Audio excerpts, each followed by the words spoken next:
Hi, I'm Vanessa Vakharia, aka The Math Guru, and you're listening to Math Therapy, a podcast that explores the root causes of math trauma and the empowering ways we can heal from it.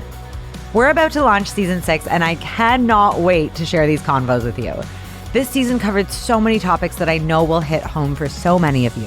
From the roots of math anxiety, to the growing movement to find wonder and joy in the beauty of math, from the challenges teachers face in keeping up with the changes in the education system, to the power of building trust and community in the classroom. Here's a little sample of what's in store. As adults, we very seldom ever put ourselves in situations where we can be wrong, but we ask our students to do it every single day. Who are we if we ask our kids to do that every day? Who are we then to excuse ourselves from the discomfort of learning, especially when another human being can be impacted?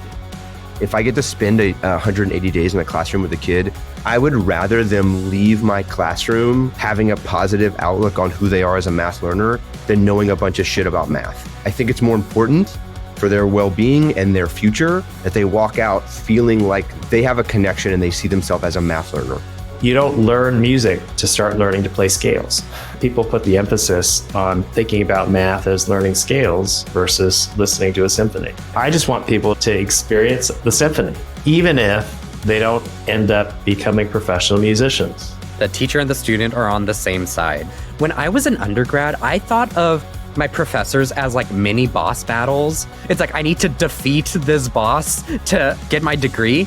But now that I'm on the other side, I'm like, no, like, teachers want to help students. I think every teaching experience is also a learning experience. Like, I've never been in a classroom with students where I've not learned something about the math that I'm teaching. We came in as these like math geeks, both wanted to be math teachers. One day we were in the classroom and finally realized that other people don't like math. And that's a real shocker, especially when you've gone through schooling and you have this excitement, you want to share it with students. And very quickly, we recognize that the majority of the students that we have to interact with each day, that we've been entrusted to actually educate, are not on the same train as us.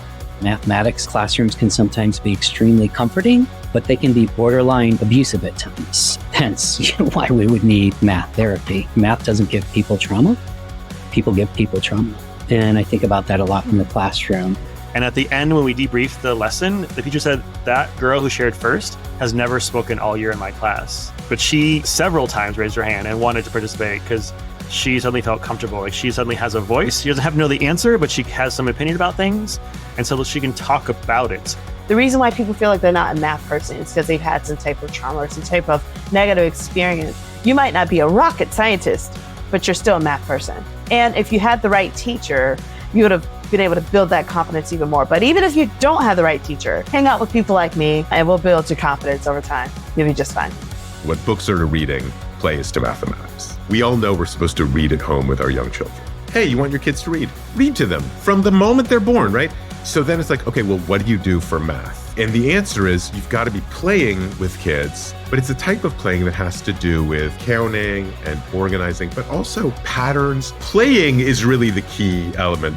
Season 6 kicks off March 28th with a mind-blowing conversation with Dr. Pamela Seda about what can really move the dial when it comes to making sure every single student believes that they are capable of building a better relationship with math.